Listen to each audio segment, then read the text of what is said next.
Nous sommes actuellement dans une utilisation des indicateurs, un changement, une instrumentalisation qui fait que nous allons avoir, pour les semaines à venir, des changements de comportement, des orientations qui sont décidées par un conseil scientifique qui ne regarde plus la réalité du risque, mais qui souhaite probablement imposer d'autres schémas de pensée.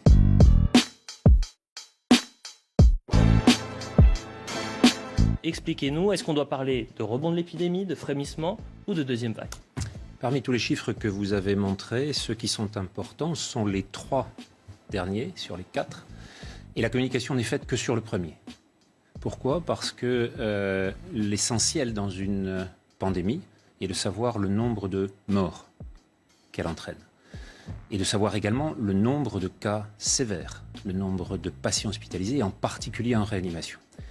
Si on peut regarder sur ces 3 chiffres-là, on va voir effectivement, et là on a ici les chiffres de Santé publique France, publiés aujourd'hui, les courbes d'hospitalisation, les courbes de réanimation ne cessent de décroître depuis début avril.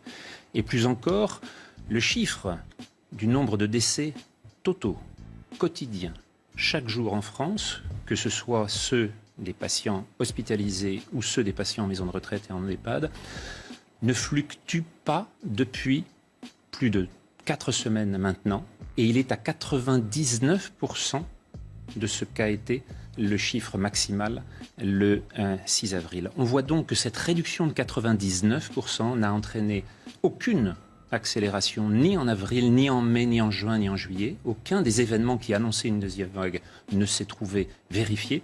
Et on voit que l'on a une courbe absolument plate depuis maintenant la fin juin. Si on regarde les chiffres d'autres pays européens, c'est même décès quotidiens en Italie, qui a confiné comme nous, mais la Suède, qui n'a pas confiné, on retrouve à chaque fois cette même courbe d'une ascension en un mois, une décroissance en 2 mois, et plus intéressant encore, la totalité des décès européens, comme vous le voyez là, suit encore une fois la même courbe. Je vous ai mis la courbe du 0 en bleu.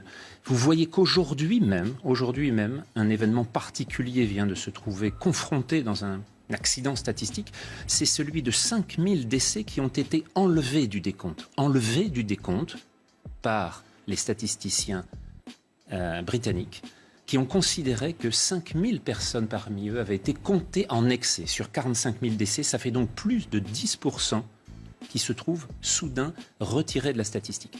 On voit quand même que même dans les pays les plus dotés en capacité de suivi, cette fluctuation est énorme et que nous n'avons pas fini de suivre un certain nombre de ces accidents. Alors maintenant, l'accident principal en France, puisqu'on a dit qu'il n'y avait pas de deuxième vague, toujours pas, se trouve en confrontation avec ce que vous voyez ici, c'est-à-dire l'augmentation du nombre de cas positifs en France. Il ne s'agit pas de patients en réanimation, il ne s'agit pas de patients hospitalisés, il s'agit de formes de sujets jeunes, asymptomatiques, qui viennent demander simplement si leur état est celle d'un sujet qui a rencontré le Covid-19, le SARS-CoV-2, ou s'il est à risque. Bien entendu, comme toujours en clinique, toujours en médecine, ce sont les symptômes qui priment, c'est la dégradation de l'état d'un sujet qui va entraîner la réaction. Or, nous ne sommes plus du tout dans la gravité, dans l'urgence du printemps, de celle de février, de mars et d'avril. Et donc, nous sommes actuellement dans une utilisation des indicateurs, un changement, une instrumentalisation qui fait que nous allons avoir, pour les semaines à venir, des changements de comportement, des orientations qui sont décidées par un conseil scientifique qui ne regarde plus la réalité du risque, mais qui souhaite probablement imposer d'autres schémas de pensée. Écoutez, franchement, cette explication déjà, elle était suffisamment claire et on voit ces chiffres. Mais là, quand je vous entends, j'ai très peur. Je suis en train de me dire, déjà, est-ce qu'on fait peur aux gens pour rien ? La deuxième chose, c'est à charge aussi pour les politiques et pour les personnes qui sont au plus haut, au sommet de l'État, qui aujourd'hui nous disent il faut porter le masque en extérieur. En septembre, conseil scientifique, vous en parliez, le conseil scientifique qui dit à l'automne, on risque d'avoir une seconde vague. Donc vous êtes en train de balayer tout ça en disant mais attendez, là les faits sont bien présents, il n'y a ni rebond de l'épidémie, il n'y a ni même un frémissement, il y a des nouveaux cas qui sont confirmés, mais ce ne sont pas des cas graves. C'est absolument le cas. Et qui plus est, le Conseil scientifique, lorsqu'il nous annonce la énième deuxième vague la semaine dernière, un certain nombre de ses membres sont sur leur site de vacances. Si je le dis, c'est parce qu'ils l'annoncent publiquement sur les radios publiques. Et donc, on a un certain membre du... Et c'est gravissime Conseil. ce que vous êtes en train de dire. Écoutez Sud Radio mercredi après-midi, l'un des membres, alors qu'il nous annonce une catastrophe sanitaire pour la France, est sur son site de villégiature. Nous sommes donc dans une situation identique à celle du mois de mars, lorsque celui qui a annoncé la catastrophe avec plus de 500 000 morts annoncés pour la Grande-Bretagne, 500 000 morts annoncés en France, ne respectait pas lui-même le confinement qu'il a réussi à imposer à la moitié de l'humanité. Nous sommes dans des situations dans lesquelles nous nous trouvons face à des gens qui ne croient pas aux recommandations qu'ils transmettent. Il faut donc regarder précisément de quoi le risque est porteur. Et ce risque actuellement n'est plus du tout celui du printemps. Nous sommes face à une situation qui, sur le plan épidémiologique, a largement évolué. Nous avons maintenant un grand nombre de cas qui sont des cas positifs, à nouveau, qui ne sont pas associés avec la gravité de la maladie. Pourquoi ? Eh bien, il y a un grand nombre d'explications qu'il faut maintenant avoir sur le plan de l'épidémiologie, sur le plan de la virologie, sur le plan de l'adaptation des espèces les unes aux autres, dans cette compétition extraordinairement tendue, sur lequel le virus avait l'avantage au printemps et sur lequel, manifestement, il ne l'a plus pendant l'été.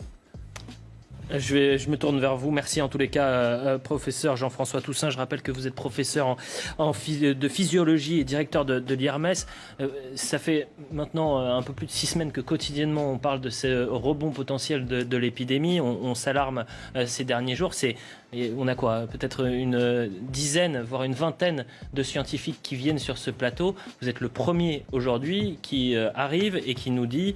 Bon, bah voilà, il n'y aura pas de. Pour l'instant, il n'y a pas de. Attention, je ne dis pas qu'il n'y aura pas de deuxième vague. Non, mais que pour je dis simplement, et depuis il n'y a pas de rebond de l'épidémie. C'est ça que vous êtes en train de dire. Depuis le mois d'avril, c'est ce que vous m'aviez invité à dire sur ce plateau, que pour l'instant, il n'existe pas de deuxième vague. Or, on nous l'a affirmé pour le relâchement en avril, pour le déconfinement en mai, pour la fête de la musique en juin et pour les clusters en juillet. Il n'y a, vous l'avez vu, aucune deuxième vague dans aucun des pays d'Europe. Dans aucun des pays d'Europe. Alors maintenant, il est possible qu'il y ait une saisonnalité à l'automne. D'où viendra-t-elle ? Elle ne viendra pas du comportement des Français, elle viendra des problèmes qui sont en train actuellement de saisir l'ensemble des pays d'Amérique du Sud. Le Brésil, le Chili, l'Argentine, qui voient encore augmenter le nombre de cas et le nombre de décès. Là, en ce moment, l'épidémie est active. Si, comme pour les orthomyxovirus, c'est-à-dire les virus de la grippe, ce virus mute, s'adapte et prend une forme saisonnière, alors à ce moment-là, on va la voir réapparaître. Mais il ne s'agira en aucune façon d'une deuxième vague liée au relâchement du comportement des Français. Ce sera simplement une phase sur laquelle un virus est en train de s'adapter dans un contexte environnemental totalement différent.